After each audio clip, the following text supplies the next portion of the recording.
How to change Netflix password. Hi everyone, welcome back to our channel. Today in this following tutorial, I'm going to show you how you can change Netflix password. In order to change your Netflix password, first of all, you know the drill, update your application. So for that, you need to go to your Play Store and on the search box, type in Netflix. So after that, go ahead and tap the update button if the update is available. Once the application is completely updated, exit out of your Play Store and then open up your Netflix app and then log in into your account. Once you're logged in, that's going to take you to the interface, which is going to look something like this. Now from the home page, you need to go ahead and tap on your profile icon and tap the tab bar icon. Once you tap on the tab bar icon, go to account.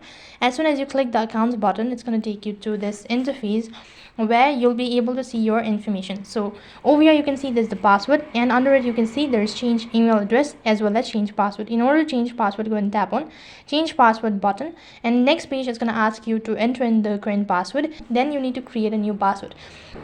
After you've done that, saved it, then you'll be logged out, which means that you've successfully changed your password. Now you can log in into your account with an newly updated password. So that's how you can change your password on Netflix. That is all for this video. I hope the video was helpful. Make sure to like, share and subscribe to our channel. Thank you for watching. See you in the next video.